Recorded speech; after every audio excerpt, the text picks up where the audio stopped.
Good morning dear students, this is your mentor Rajesh Nagdive. और आज मैं वेक्टर अलजेब्रा में बहुत ही इम्पोर्टेंट टॉपिक डिस्कस कर रहा हूँ जिसके ऊपर क्वेश्चंस फ्रेम होते हैं मेंस और एडवांस लेवल पे। Condition for quadrilateral to be parallelogram. ये पैरेललोग्राम जो टॉपिक है वो वेक्टर अलजेब्रा में भी और कॉम्प्लेक्स अलजेब्रा में भी उतना ही इम्पोर्टेंट है। तो पैरेललोग्राम कोई क्वाड्रिलेटरल को हम कब कहेंगे, फिर वेक्टर के टर्म्स में, या फिर आपने जब कॉम्प्लेक्स अलजेब्रा पढ़ी होगी तो कॉम्प्लेक्स के टर्म्स में क्या कंडीशन होगी कि किसी क्वाड्रिलेटरल को हम पैरेललोग्राम कहेंगे, तो उसको हम चेकआउट कर रहे हैं। तो देखिए, पैरेललोग्राम में आपका कोई भी क्वाड्रिलेटरल पैरेललोग्राम तब होता है जब opposite sides are equal and parallel. एक तो ये बात हो गई। उसके बाद दूसरा ये इंपॉर्टेंट कंडीशन रहेगी यहाँ in terms of complex algebra या फिर in terms of vector algebra, this is very important, that is diagonal bisect each other. Diagonals bisect each other. तो डायगोनल बाइसेक्ट ईच अदर में आप मेक पॉइंट फार्मूला लगा सकते हैं। जैसे आप ये बता सकते हैं कि अगर डायगोनल किसी क्वाड्रिलेटरल के बाइसेक्ट कर रहे हैं तो डेफिनेटली वो पैरेललोग्राम होगा। ठीक, अब उसके बाद में पैरेललोग्राम्स के भी कुछ टाइप्स होते हैं, उसको चेकआउट करते हैं। तो पैरेललोग्राम के 3 फॉर्म्स होते हैं। ठीक है, नंबर 1 मैंने ले लिया रेक्टेंगल। ओके, नंबर 2 हमने यहाँ ले लिया स्क्वायर, और नंबर 3 रोम्बस। तो अब यहाँ पे आपको रेक्टेंगल, स्क्वायर और रोम्बस को भी प्रॉपरली डिफ्रेंशिएट करते आना चाहिए। ठीक है, देखिए बस एक और चीज़ को ध्यान में रखना, यहाँ एंगल का कॉन्सेप्ट हम यूज़ नहीं करेंगे। जो आप लोअर क्लासेस में एंगल्स के बेस पे आपने ये रेक्टेंगल, स्क्वायर और रोम्बस को डिफाइन किया था, वो यहाँ पे हम नहीं डिस्कस करेंगे। हमको लेंथ ऑफ साइड्स या लेंथ ऑफ डायगोनल्स या कंडीशन ऑफ डायगोनल्स, इसके बेस पे ही आपको ये पैरेललोग्राम और उसके टाइप्स को डिफ्रेंशिएट करना पड़ेगा। तो यहाँ रेक्टेंगल में क्या प्रॉपर्टी होती है कि डायगोनल्स, अब ये पहली प्रॉपर्टी या इंपॉर्टेंट प्रॉपर्टी बन जाती है, diagonals are of equal length. Equal length, तो अब ये इक्वल लेंथ के डायगोनल्स की बात कर रहा है। डायगोनल्स अगर इक्वल लेंथ के है तब तो हम बोलेंगे कि ये रेक्टेंगल है। दूसरा, यहां पे भी वही चीज आएगी, अगर diagonals are of equal length. ठीक है, और यहां कंडीशंस में क्या जाते हैं, diagonal bisect each other.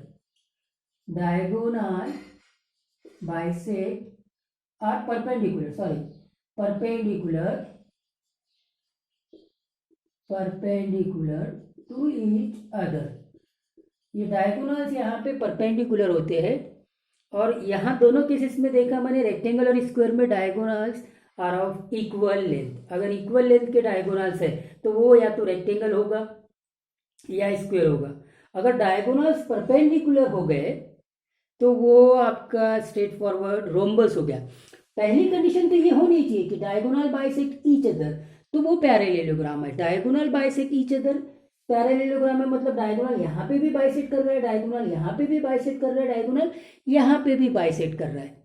Correct है। उसके बाद अगर डायगोनल्स इक्वल लेंथ का है तो वो रेक्टेंगल भी हो सकता है और स्क्वायर भी हो सकता है। अगर डायगोनल्स परपेंडिकुलर है, बाइसेक्ट तो कर ही रहे हैं लेकिन परपेंडिकुलर पे बाइसेक्ट कर रहे हैं, तो फिर वो रोम्बस हो जाता है। ठीक है सर। अब अगर डायगोनल्स इक्वल लेंथ के आ गए तो रेक्टेंगल और स्क्वायर होंगे। अब दोनों में से कोई एक कब होगा, तो आगे की प्रॉपर्टी से डिफ्रेंशिएट करेंगे। यहाँ पे क्या होता है कि adjacent sides are equal, opposite sides are equal.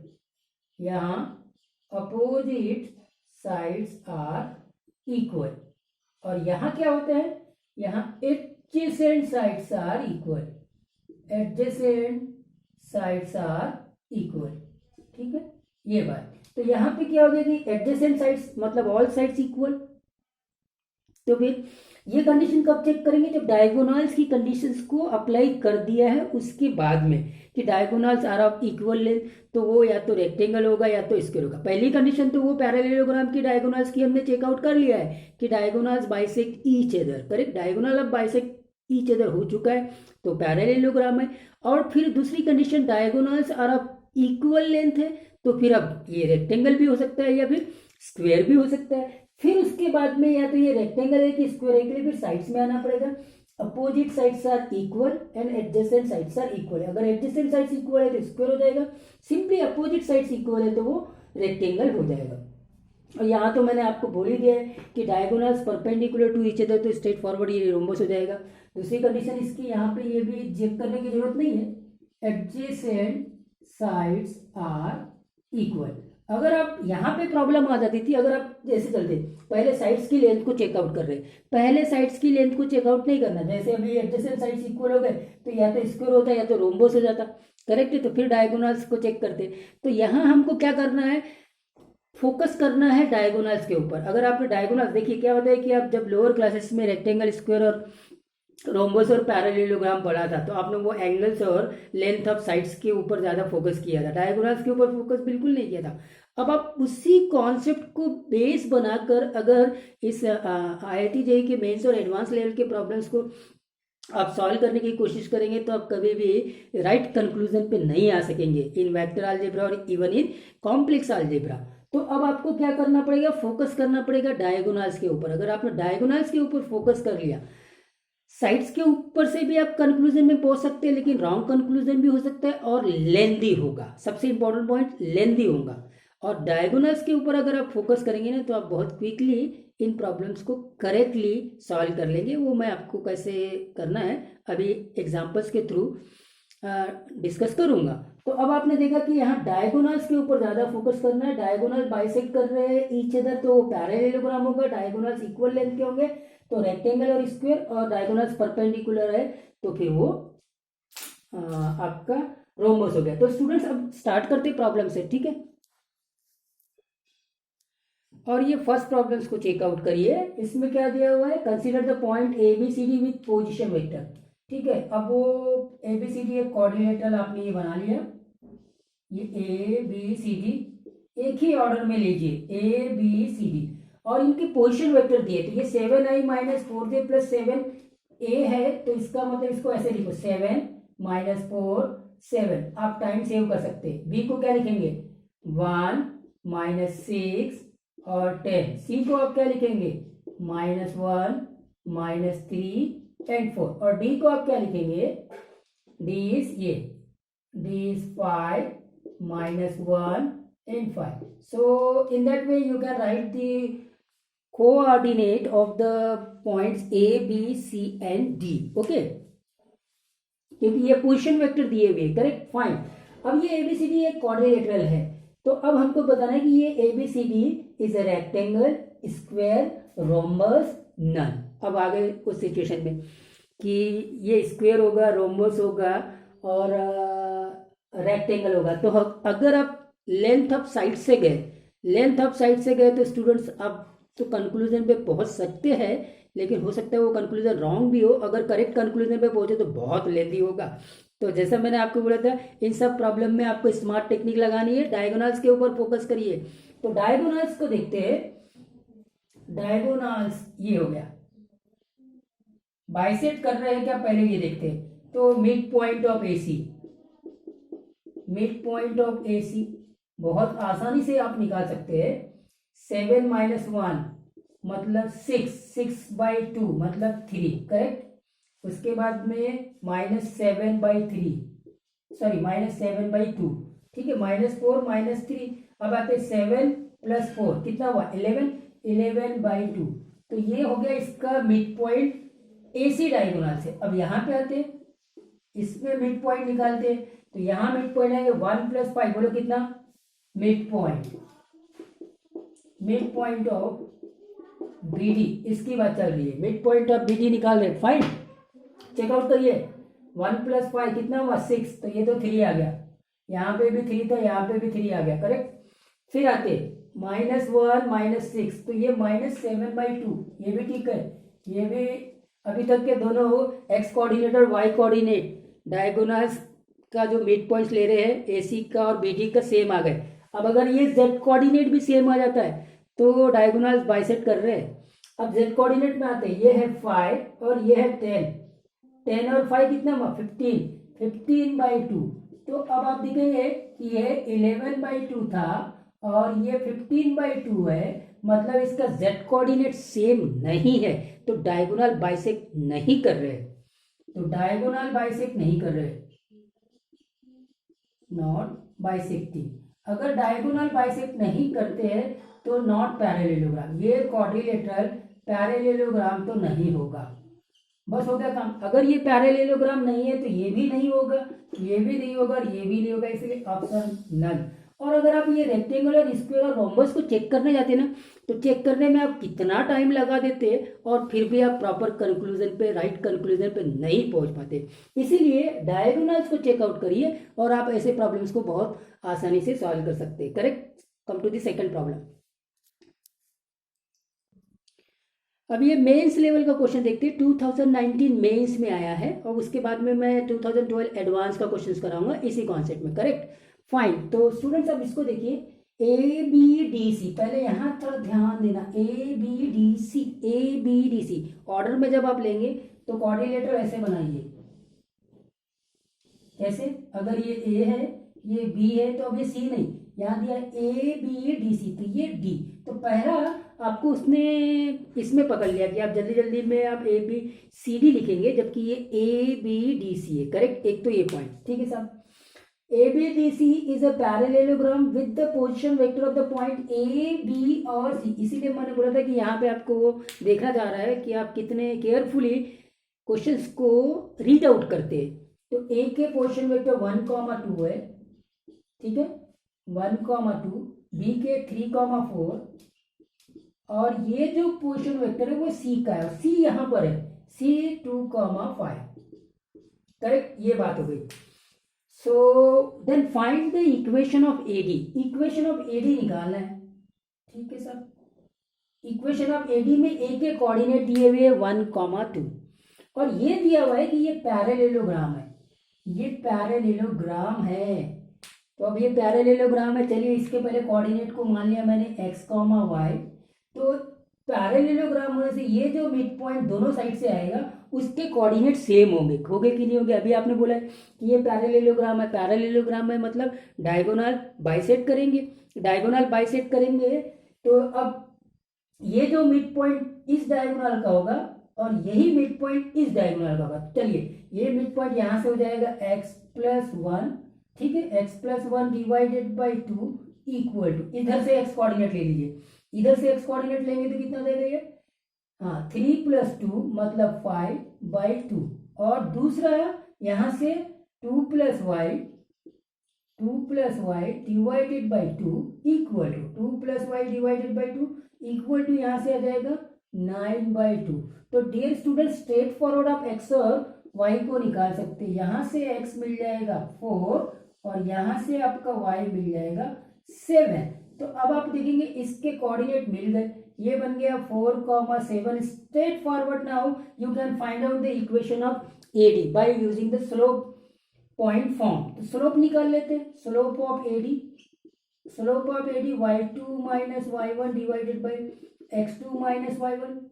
चलिए 7 - 2, ठीक है, ये 7 है, ये 2 है और ये 4 - 1 मतलब 5/3, ये स्लोप हो गया। Therefore equation of AD y minus y1 equal to m into x minus x1 का फार्मूला लगा देते हैं। करेक्ट, तो ये हो जाएगा y माइनस y1, इसको कर लीजिए 2, that is equal to slope है 5/3 और x माइनस 1 हो गया। अब आप सॉल्व कर लीजिए, ये हो जाएगा 3y minus 6, this is 5x minus 5।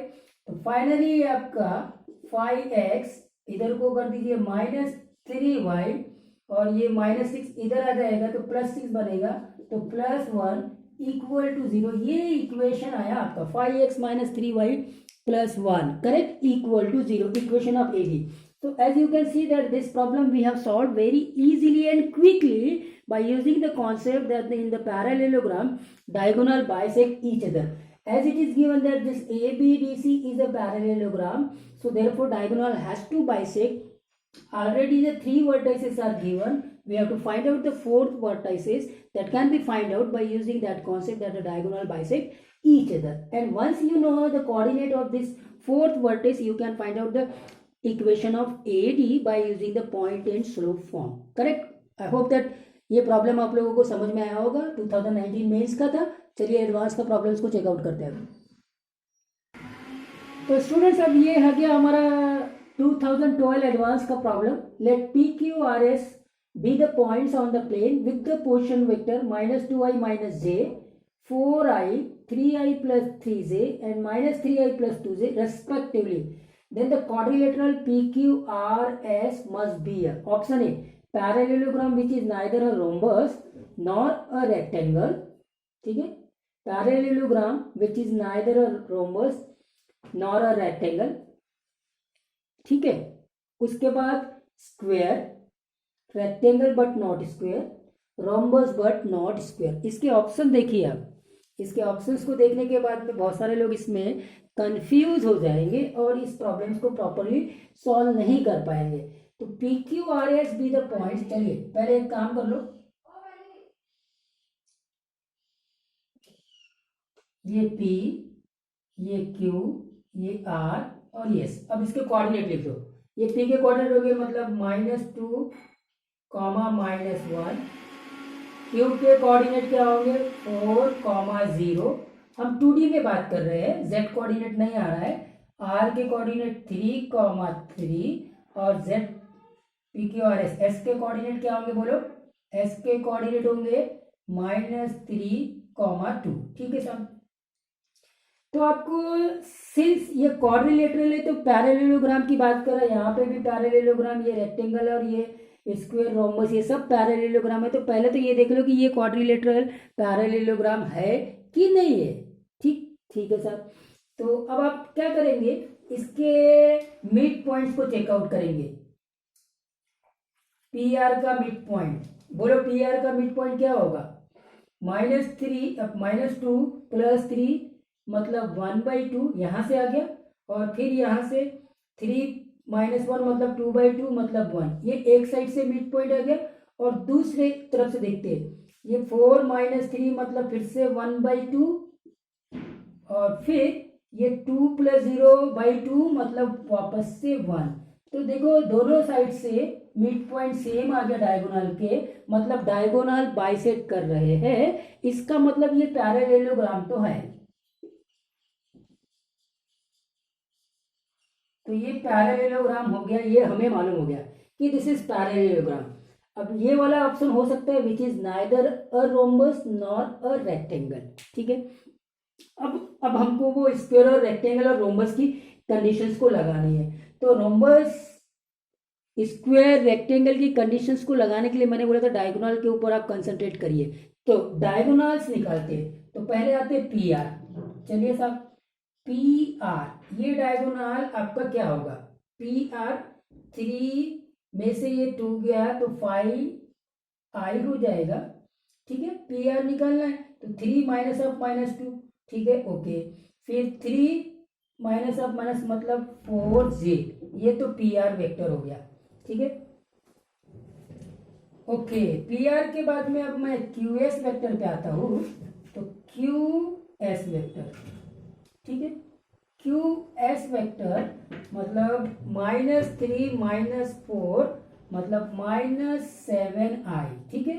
फिर आएगा 2 - 0 मतलब +2j.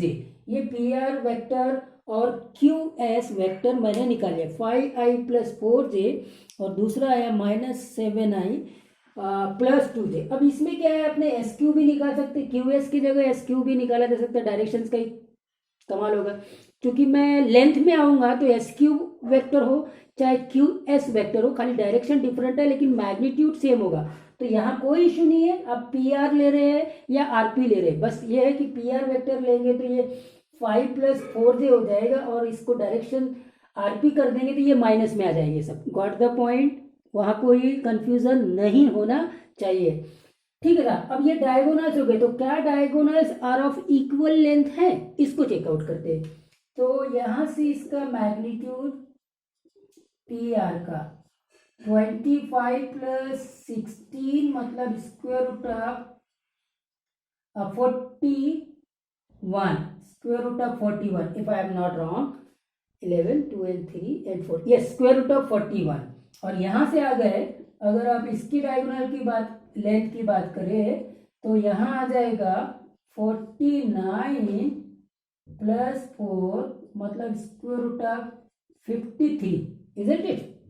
अब आप देखेंगे कि दोनों के दोनों डायगोनल्स ये दोनों इक्वल लेंथ के तो नहीं है, इक्वल लेंथ के तो नहीं है, करेक्ट है। तो डायगोनल्स बाइसेक्ट ईच अदर, तो पैरेललोग्राम तो हो गया है, लेकिन डायगोनल्स इक्वल लेंथ के नहीं है।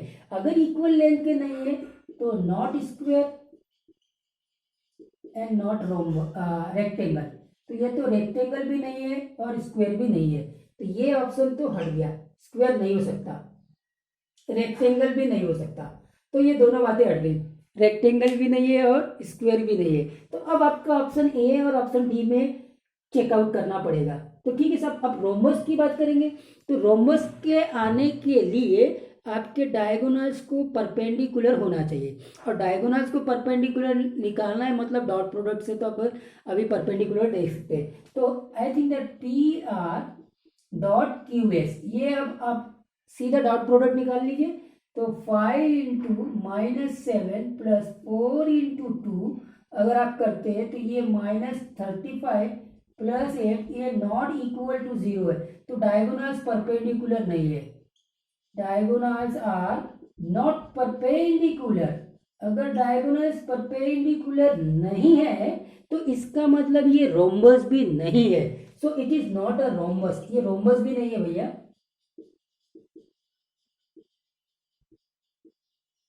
करेक्ट है।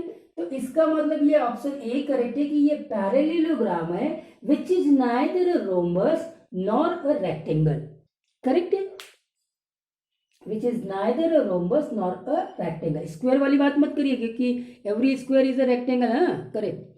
तो स्टूडेंट्स अब यहाँ ये बात क्लियर हो गई कि ये ऑप्शन ए करेक्ट है। तो आपने देखा कि ये सारी सिचुएशन हमने उसके बेस पे की है, डायगोनल्स के बेस पे, और इस प्रॉब्लम को सॉल्व कर लिया है।